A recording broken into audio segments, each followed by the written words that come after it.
outside the United States, including the Cayman Islands.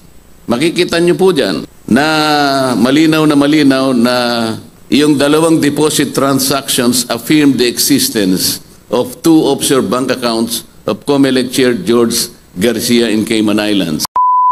So mabilis po ang ginawa nila. Nung magbulgar tayo at sinabi nila mayroong demolition job, ito po ang pangyayari. Bakit naman biglang nag-close po ang mga accounts na ating sinusubaybayan? So, ang tanong po ninyo, anong gagawin po natin ngayon? Ngayong napatunayan ko na po. Kasi siya sabi niya, Diyos ang aking saksi. Wala po akong account kahit isa. Dito po napatunayan, dalawa na po yung napatunayan ko na meron. Hindi isa, dalawa na po. Aktibo po itong mga ito. Kailangan pong tulungan na ako ng House of Representatives. Ito po ay isang mabigat na responsibilidad. Nakakuha po tayo ng isang volunteer ng ating team sa New York na kung saan siya po ay pinag-deposit namin ng $100 each to certain two accounts. At ngayon po ipakikita namin kung ano po yung nangyari ng transaction na yon. Sa amin pong palagay ay kayo nang makakapag-conclude kung yung ginawa namin ay mapagbabatayan sapagkat ipakikita namin sa inyo ang mga dokumento so far na aming nakalap by way of verification. Pwede ba nating ipakita yung updates ng verification of offshore bank accounts as of August 1, 2024? Magsimula po tayo dito sa Singapore Hub. Yan po makikita ninyo. As a background, sinabi po niya na nung tayo po ay magkaroon ng press con noong July 9, ang sabi po ni Chairman Garcia ay 2 weeks na po niyang na uulinigan itong sinasabi niyang demolition job na meron daw white paper na lumabas. It is intended to be as a demolition job. Kung makikita po ninyo, yung mga dates na sinasabi, kung talagang demolition job po ito, bakit naman po kinakailangang magkaroon ng mga closing ng accounts, for example, sa Singapore Hub? Makikita po ninyo yung Standard Chartered. Merong personal savings account, kinlose po on June 28, 2024. So parang 2 weeks yung sinasabi niya na meron daw demolition job, pero actually on June 26, tayo po ay nagpalabas ng press release na sinasabi natin meron po tayong naaamoy tungkol dito. So bakit naman po tumatama na nag-close ka agad on June 28, 2024, yun po ay local Singapore bank transfer. Pero sasabihin ko na po ito, OCBC Bank po yan. Yung personal foreign currency account kinlose on June 25. International bank transfer ang ginawa, pero RBC Bank po yan. Yung personal foreign currency private banking account nag-close on June 25, 2024, international bank transfer ang ginawa nila, RBC Bank din po yan. Hong Kong and Shanghai Banking Corporation, mayroong personal foreign account kinlose on June 28, 2024, local Singapore bank transfer ang ginawa, pero HSBC Bank po yan. And then yung personal savings account na na-close on July 15, 2024, local Singapore bank transfer po ang ginawa. Bank of Singapore. OCBC, personal savings account, July 15, 2024, nung i-close, local Singapore bank din yan, Bank of Singapore. At saka yung personal foreign currency account, nag-close noong July 1, ang ginamit international bank transfer, Scotiabank ito. Hindi ko na muna po sasabihin sa inyo, yung pagkakatransfer po ng lahat ng mga accounts na ito ay itinransfer sa mga pangalan ng foreign sounding names. Kaya hindi ko muna ipakikita yung mga pangalan ng foreign sounding names sapagkat ito po ay talagang gagawin pa natin ng mas malalim na pag-iimbestiga dito. Ganon din po sa yung Hong Kong Bank, Hong Kong China Hub. Makikita po ninyo yung type of accounts dyan. May personal savings, may personal foreign currency account. Nandyan po. At kung kailan kinlose. Nandyan po yung nag-close ng June 27, 2024, local bank transfer, pero Hang Seng Bank yan. Merong nag-close ng June 25, 2024, international bank transfer ang ginawa. Butterfield Bank ito. Ganon din yung personal foreign currency account, nag-close ng June 25, 2024, international bank transfer, ginamit din sa Butterfield Bank. Bank of China, nag-close ng July 11, 2024, international bank transfer, Cayman National Bank ito. Ganon din po ang pinag-transferan mga pangalan ng foreign sounding names. So mabilis po ang ginawa nila. Nung magbulgar tayo at sinabi nila mayroong demolition job, ito po ang pangyayari. Bakit naman biglang nag-close po ang mga accounts na ating sinusubaybayan? Yung Caribbean Bank po, o Hong Kong Bank,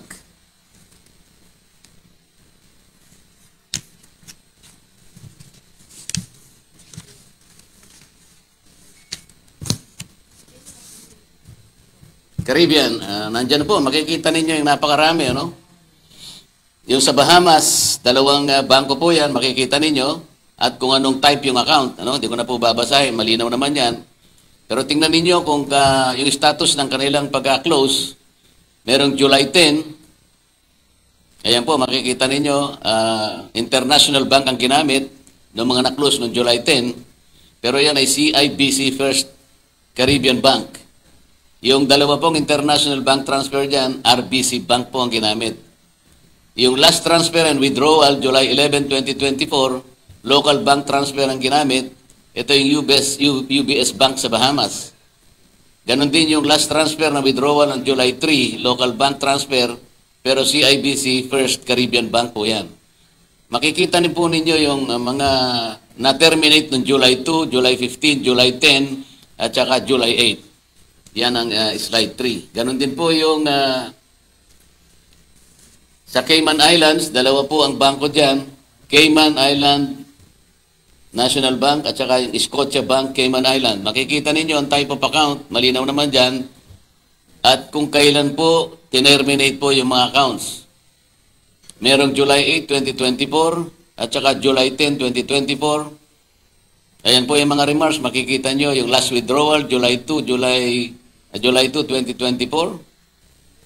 Cayman Bank transfer, withdrawal transfer, 11 July 2024, local bank transfer. Ang hindi ko lang po masasabi sa inyo ngayon muna ay yung mga pangalan ng mga tao, they're all foreign sounding names. At yan po ay i-verify natin.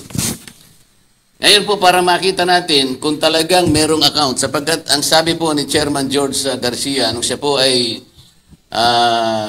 nagpa-interview sa media, at palagay ko ay alam na po ninyo, wala po ako kanyang kahit isang bank account. Sinabi pa nga niya na saksi ko ang Diyos.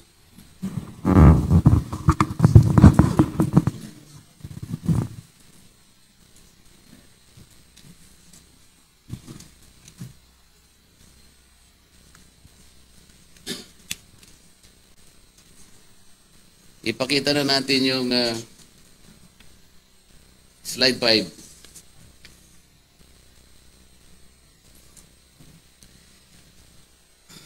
Yan po yung slide 5. Makikita po ninyo na yung aming volunteer sa New York, nag-deposit po ng $100 sa account number ending 0550.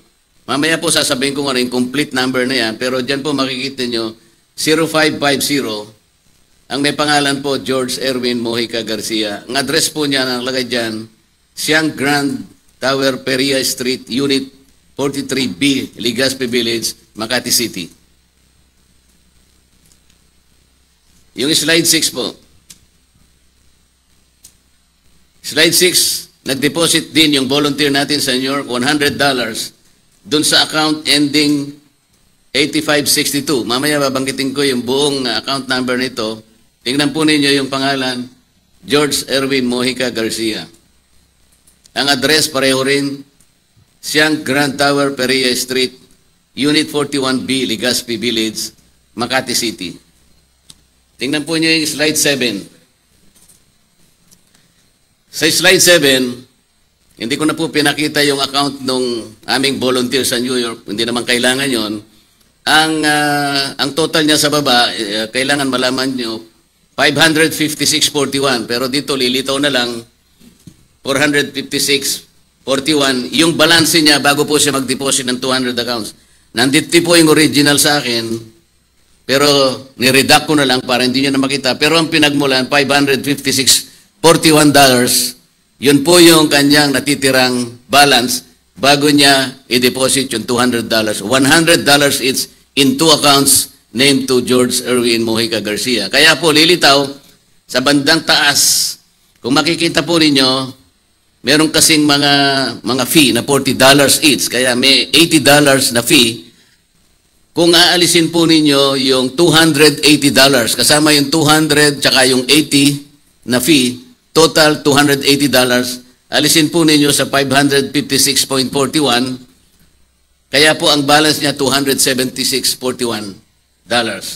Ano po ang significance nito? Kung makikita po nyo, yan po ay Chase of Business. Yan po ay isa sa platform nung isang US-based institution, a reputable bank, na kung tawagin po ay JP Morgan Chase and Company. Yan po ay consumer and banking subsidiary ng isang reputable, world-renowned banking institution based in America. Kaya po yung mga transaction records na generate po ng Chase for Business ay masasabi nating authentic and untampered. Ito po kasi ay platform that will allow individuals and business to conduct online international wire transfer to banks and other financial institutions outside the United States, including the Cayman Islands. Makikita niyo po dyan na malinaw na yung dalawang deposit transactions affirm the existence of 2 offshore bank accounts of COMELEC Chair George Garcia in Cayman Islands. I think this is very conclusive. Ayaw ko nga gamitin yung I think. Kayo na po ang humusga. I think Chairman George Garcia had to do a lot of explaining today. Kung yan po ay may papaliwanag niya, nasa sa kanya po. Ngunit, ang tingin ko po ang AMLAC at saka yung NBI, siya po siguro ang dapat makipag-coordinate sa akin sapagkat ako nakakuha na ako ng initial documents that verified my initial suspicion. Ang NBI po at saka yung AMLAC na kanyang sinabihan na mag-conduct ng kaukulang pagsisasat dito. Wala naman po yata kayong nakuha mula sa kanila sapagkat wala naman po silang ipinahayag sa publiko kagaya ng ginagawa natin sa umagang ito. At dahil nga po rito sa mga nakalap ko po na katibayan, dahil medyo mahirap po, inaamin ko at magastos, ay naghain na po talaga ako ng resolution sa House of Representatives kahapon. At kung may kopya pong dala yung aking staff ay maaaring makakuha po kayo mamaya for your own reference. Kailangan pong tulungan na ako ng House of Representatives. Ito po ay isang mabigat na responsibilidad. Maaaring kayanin ko, maaaring mahirapan ako, ngunit dahil kailangan naman po nating mabilis na maayos o ma-verify lahat ang mga accounts na binabanggit natin, ay minabuti ko na po na ihain na po yung resolution para ngayon ay mapasimulan na po yung comprehensive at siguro mas malalim na pagsisiyasat tungkol sa mga nabunyag na ito ng mga informasyon. Ang pinag-uusapan po natin ay yung susunod na eleksyon. Kailangan po mapanatili yung integridad, yung kalinisan, yung katapatan ng ating eleksyon. Ito lamang po kasi ang paraan para yung mamamayan, magkaroon sila ng karapatang mapili nila yung mga tao na gusto nila na sila ang maglilingkod sa kanila. Paano mangyayari po yun kung mayroong pagdududa doon pa lamang sa mga mekanismo, doon pa lamang sa sistema na pinrocure ng COMELEC na hanggang ngayon ay hindi nila maipaliwanag kung nasaan po yung katibayan na hinihingi ng batas para mapanatili natin ang kasiguruhan ng isang malinis, orderly at tapat na pagkukondak ng eleksyon sa ating bansa sa susunod na taon. Kaya yun po yung pinaka-importante. Kaya kahit na po mahirap, kahit magastos, ay pinili ko pong tahakin yung direksyon na yun. May laban ko lamang yung aking naunang pagsususpecha na may problema sa bahaging ito. At ngayon po inapatunayan na natin at mapapatunayan pa po natin sa mga susunod na araw kapag yung pong mga reports ay nakalap na natin.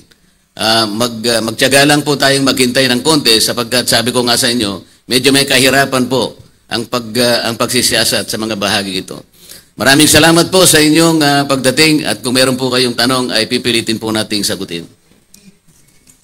Thank you, Congressman Marcoleta. We will now open the floor for your questions. We have 2 microphones on the floor. For our media friends, kindly stand to use it. State your name and media organization before your question.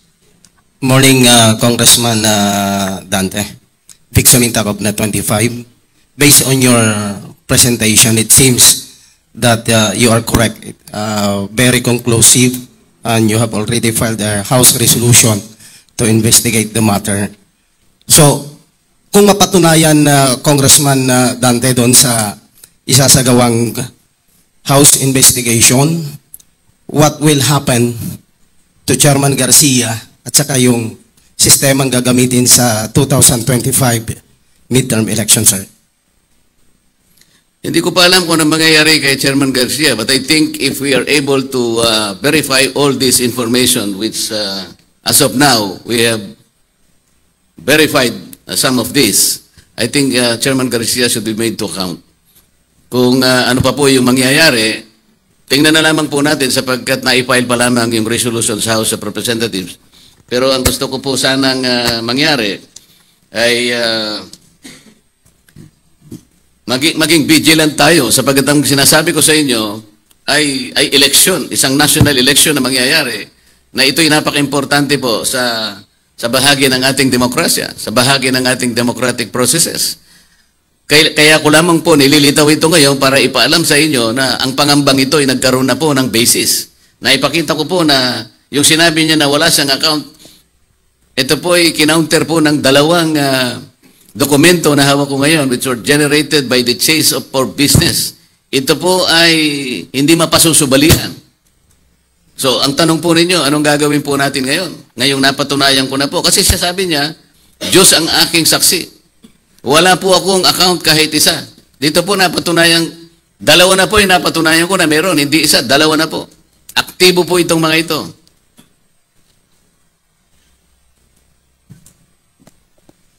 Good morning, sir. Eddie Galvez, FABC Network News. Sir, ano po masasabi nyo sa kay Chairman Garcia na patuloy na sa ibang commissioner? Sir, Eddie Galvez po. Ed, yeah. Ano po masasabi nyo, sir, sa ibang COMELEC commissioner na patuloy na sumusuporta kay Chairman Garcia sa kabila ng expose nyo o direct hit? I cannot speak for them. I think they should ask Chairman Garcia whether or not, mamaya bibigyan ko kayo nito eh.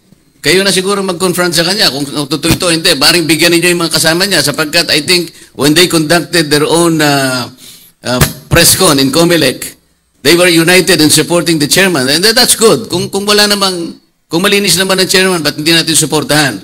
But in this case, I was able to prove that there are accounts. Ito malinaw na po ito eh. Hindi naman po magsisinungaling ito. Ito pong account na ending in 050. Actually, ang kompleto pong account yan is 107-63-000-10750. Ito po yung Scotia Bank Primary Savings Account. Ito naman isa na merong account ending in 8562. Ang kompletong account number, this is in Cayman National Bank. Savings account po ito with account number 400000-012-58562.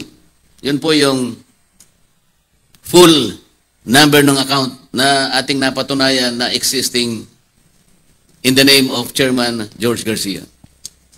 Kung Dante, clarification lang, with all of these offshore bank account, tapos may napatunayan na po kayo, ito bang mga offshore account na ito ay directly connected doon sa Miro?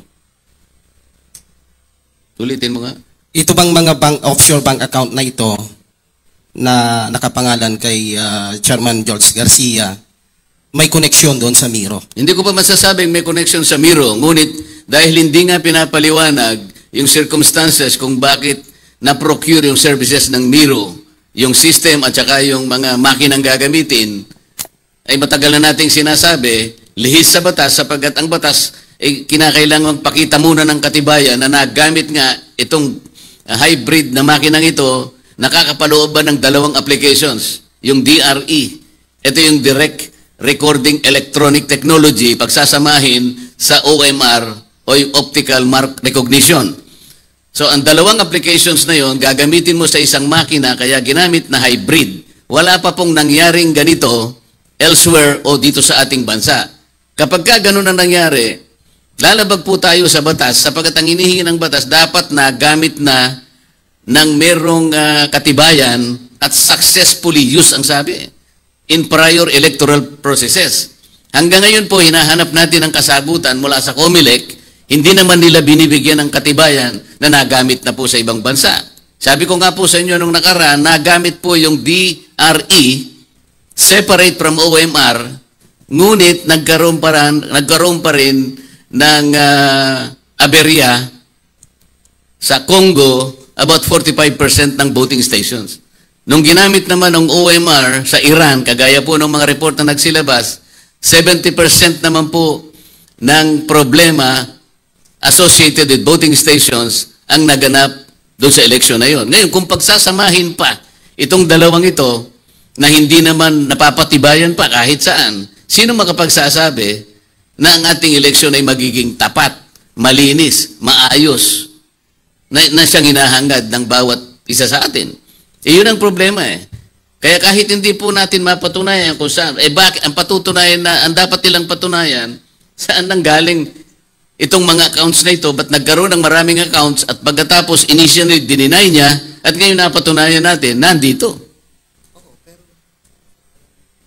Hindi ba dapat sila ngayon ang dapat na magpaliwanag kung bakit ngayon ay sa kabila ng kanilang pagtanggi ay napatunayan natin na merong accounts?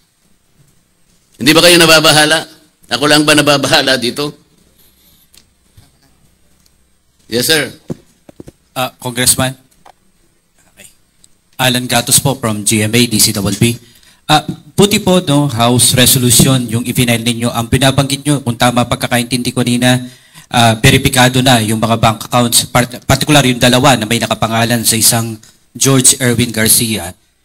Buti hindi ho nyo isinulong na mag-file ng impeachment laban dito kay Chairman Garcia instead na House Resolution.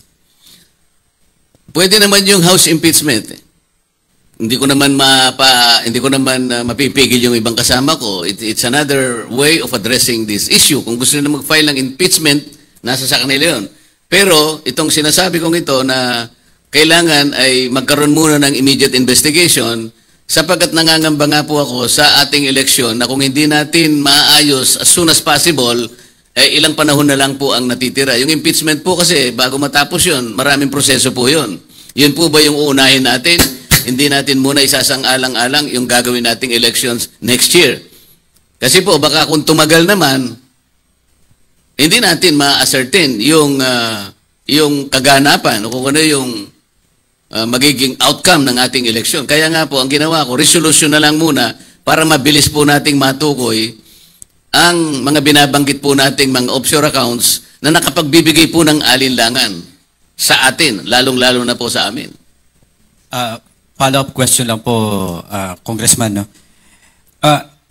Kasama ho ba dito sa House Reso na kung maaari ay wag na munang gamitin yung rerentahan na mga automated election na counting machine ng Biro dahil dito sa lumabas na to o hindi ho yun kasama dun sa maimbestigahan? Kasi halos ilang buwan na lang, halos bago mangyari ho yung susunod na eleksyon na Congressman. Kasi po ang mga resolution natin ay hindi po pwedeng pagsamasamahin ng maraming subject matter.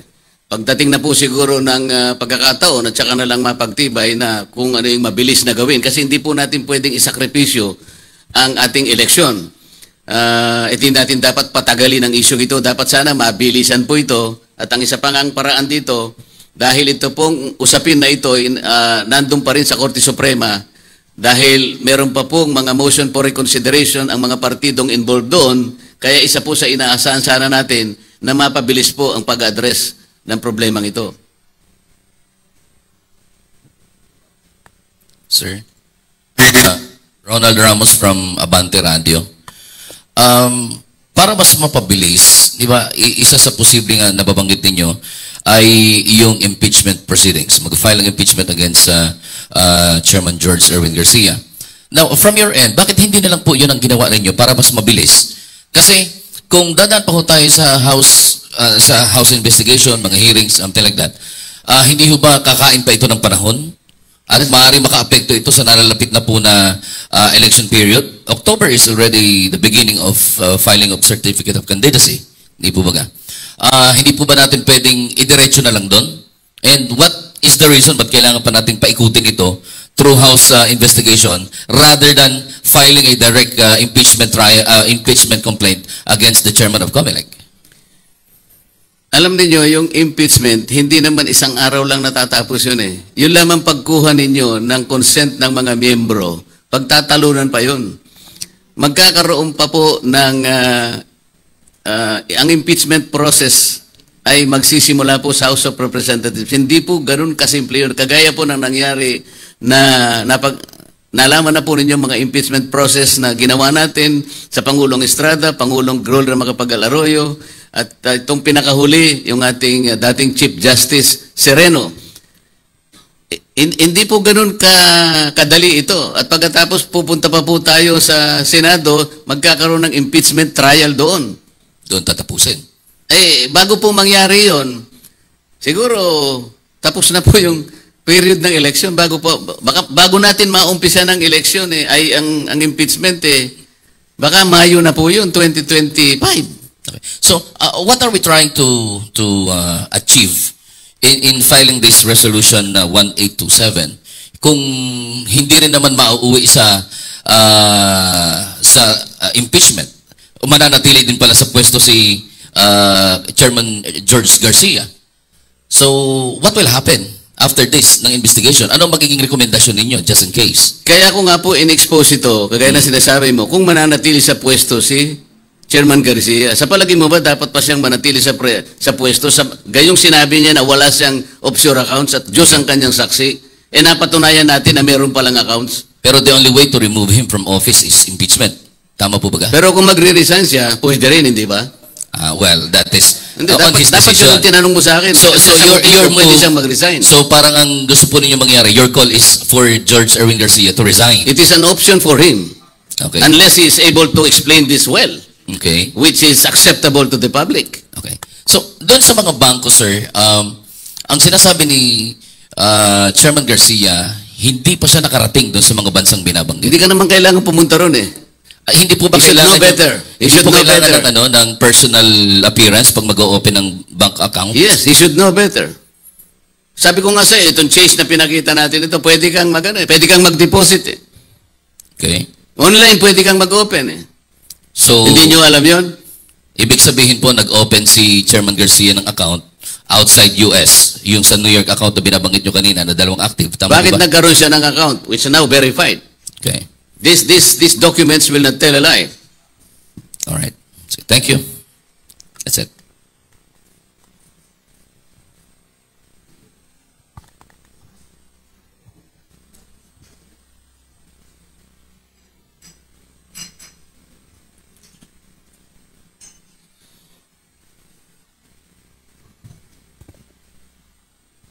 Kenneth Basilio, Business World.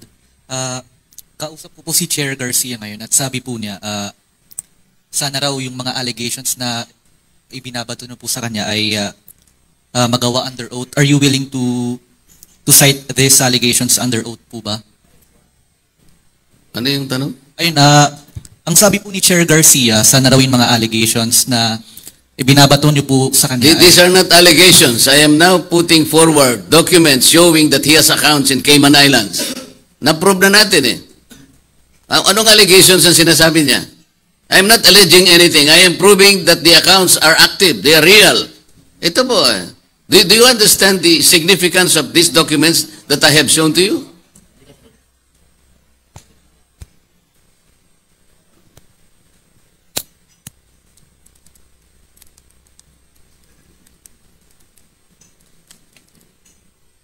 I think the burden shifted to him already. Can he explain this? He should explain all this.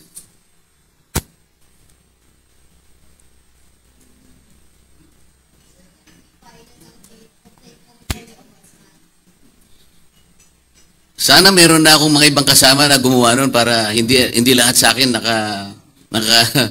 nakapasan sa aking balikat. Kaya ang ginawa ko muna is a resolution directing the appropriate committees in the House of Representatives to look into this several offshore bank accounts. Para naman po siguro mapatunayan natin for possible violation of Republic Act 3019. Ito yung Anti-Graft and Corrupt Practices and including the Plunder Act. Republic Act 7080. Kasi ang threshold lang ng plunder is 75 million. Ang pinag-uusapan natin almost $1 billion pesos already. So are the members of media not scandalized by this? You seem to be very silent.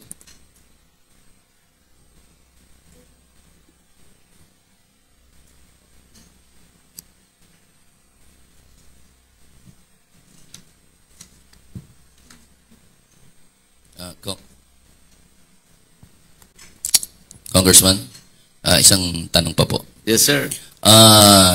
Ewan ko kung tama ako ha. Sa pagkakataon po ito, yung mga dokumentong hawak po ninyo, sinasabi po ninyo na, is that verified already or mga ano pa? Kasi parang pakiramdam ko, or kung tama ako or mali, please correct me. Ang burden of proof regarding these documents ay nasa inyo ngayon para patunayan kung totoo po yan. No, the burden of proof now shifted to George Garcia. I showed documents that the bank accounts are active, name in his, they are in his name. Okay. Hindi ba nyo nakita? Nakita naman po namin. Kasi meron din pong bank account na pwedeng kapangalan ko eh. Ano po? Meron pong bank account na pwedeng kapangalan ko at gumamit na ibang address. Di po ba? Kung ako naman yon on my side. Is there any, let's say, parang patunay or certification from the bank in New York telling that, authenticating the papers that you received? Kailangan nyo pa po ba yung, online na po ito eh. Yung aming volunteer, nag-deposit siya online. Okay. At nga lumitaw dito sa kanyang sinubmit sa amin, tinakpan ko na lang para hindi na makita yung account Pangalan niya. na, Lumilitaw talaga na nakapag-deposit as shown by these two separate deposit transactions dahil na-debit sa account niya yung $200. Okay. So, ano pa po yung proof na gusto nyong makita? These are verified documents already coming from a reputable platform which is a platform of no less than JP Morgan and JP Morgan. Chase Company. Mhm. Ito yung I think this is a multinational US-based financial institution. Sa palagay ko, kaya ko ginamit na yung JP Morgan and Chase Company para makita ninyo na hindi tayo nagbibiro rito. Kasi mahirap talagang mag-verify kung hindi mo magagamit yung mga ganitong platform. Plus may opisina sila dito. Dapat sana, yung sinasabi ko, yung NBI and the AMLAC, sila dapat ang tumulong sa akin eh. Pero sa ngayon, makikita ninyo, ewan ko, kung meron silang ginawa, despite the fact that they were issued a waiver of bank secrecy by Chairman George. On the resolution, darating ba yung point na patatawagan din ninyo sa House itong mga binabanggit ninyo para Precisely, yun po yung ating gustong mangyari at kung makakatulong kayo, kailangan nating bilisan na ito. So anong may tutulong ng media, for example? Ang may tutulong po ng media, why don't you ask him? Kasi bibigyan ko kayo ng kopya nito, pa-xerox nyo na lang. And let him explain this. Ito po ay hindi pwedeng invento lang. Alright. Yung, sorry sir ha, huwag kayo magagalit sa akin ha. Kaya hindi ako nagagalit. Gusto mo ngayon gusto ko rin lang kasi, Ako gusto ko rin lang kasing maklaro kasi imagine kung ako pala, pwede pala akong magbukas ng account sa US dahil may pinsan naman ako sa New York. Although pinsan lang sa pangalan, hindi naman kami nagkakakwentuhan lalo pag kailangan namin ng pera, hindi kami magkakilala.